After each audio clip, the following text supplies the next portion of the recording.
नमस्कार, विंध्या टाइम्स में आप सभी का स्वागत है। आज गणतंत्र दिवस है तो नियमानुसार आपको इस दिन की विशेषता तो बतानी ही है, पर अमूमन सब ये जानते हैं कि आज का दिन क्यों इतना खास है।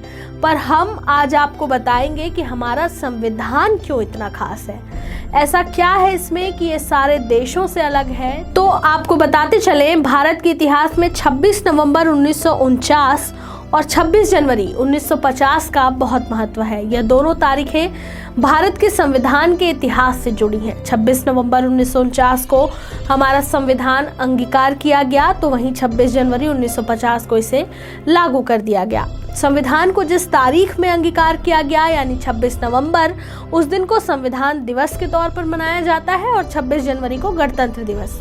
आइए गणतंत्र दिवस के मौके पर हम अपने संविधान से जुड़े कुछ रोचक तथ्य आपको बताते हैं। तो साल था 1946। कैबिनेट मिशन प्लान के तहत संविधान सभा का गठन किया गया। डॉक्टर राजेंद्र प्रसाद को इसका सभापति बनाया गया। डॉक्टर BR अम्बेडकर को प्रारूप समिति का अध्यक्ष नियुक्त किया गया। ड्राफ्ट रिपोर्ट तैयार करने के लिए 13 समितियों का गठन किया गया। शुरू में संविधान सभा में कुल 389 सदस्य थे, वहीं प्रोविंसेस के 292 प्रतिनिधि, राज्यों के 93 प्रतिनिधि, चीफ कमिश्नर प्रोविंसेस के 3, बलूचिस्तान के 1 प्रतिनिधि शामिल थे। बाद में मुस्लिम लीग ने खुद को इससे अलग कर लिया, जिसके बाद संविधान सभा के सदस्यों की संख्या 299 रह गई। अब ये खास इसलिए भी है क्योंकि संविधान की मूल प्रति को हिंदी और इंग्लिश में प्रेम बिहारी नारायण रायजादा ने अपने हाथों से लिखा था। उन्होंने संविधान के हर पेज को खूबसूरत लिखावट और इटैलिक में लिखा था।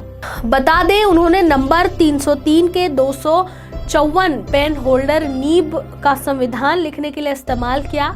संविधान लिखने में उनको 6 महीने लगे। भारत सरकार द्वारा कॉन्स्टिट्यूशन हाउस में उनको एक कमरा आवंटित किया गया था। उन्होंने मेहनताना लेने से इनकार कर दिया था। उन्होंने सिर्फ एक शर्त रखी थी कि संविधान के हर पृष्ठ पर वे अपना नाम लिखेंगे और अंतिम पेज पर अपने नाम के साथ अपने दादा का भी नाम लिखेंगे।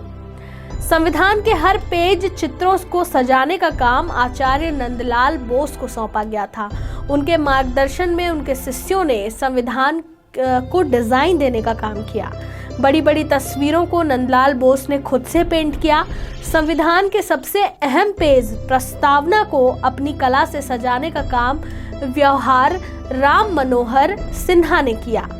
वह नंदलाल बोस के एक शिष्य थे। यह संविधान दुनिया का सबसे लंबा और सबसे विस्तृत संविधान है। इसमें 25 भाग, 448 आर्टिकल्स और 12 शेड्यूल्स हैं। मूल संविधान में 395 आर्टिकल्स और 9 शेड्यूल थे। भारतीय संविधान की सबसे बड़ी खूबसूरती यह है कि इसको तैयार करते समय सांस्कृतिक, धार्मिक और भौगोलिक विविधता का ध्यान रखा गया। भारत के संविधान को उधार का थैला भी कहा जाता है।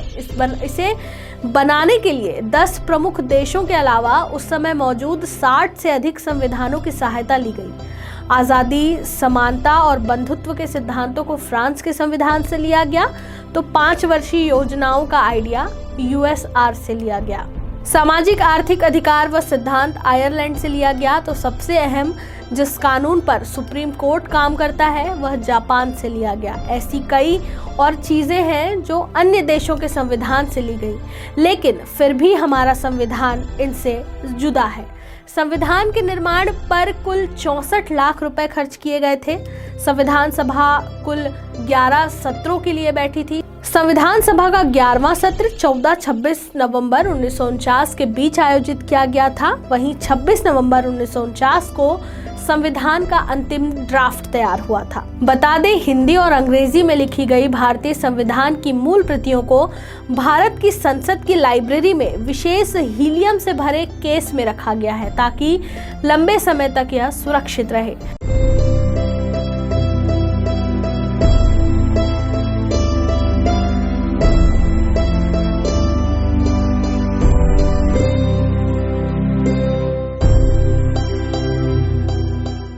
ग्राम पंचायत सिमरिहा सरपंच रघुवीर पाव, सचिव अजेंद्र सिंह, सहायक सचिव दूबन प्रसाद यादव व सभी पंचायत कर्मियों की ओर से समस्त ग्रामवासियों, प्रदेशवासियों व देशवासियों को गणतंत्र दिवस की हार्दिक शुभकामनाएं।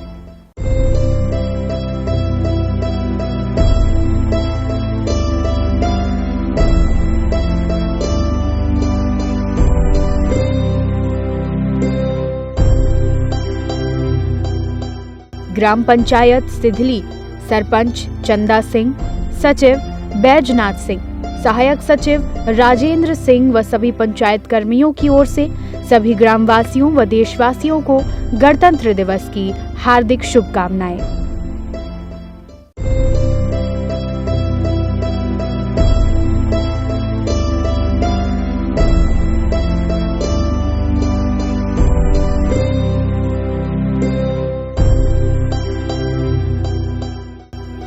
जन शिक्षा केंद्र करकटी सभी शिक्षक व शिक्षिकाओं की ओर से सभी विद्यार्थियों, समस्त ग्रामवासियों व देशवासियों को गणतंत्र दिवस की हार्दिक शुभकामनाएं।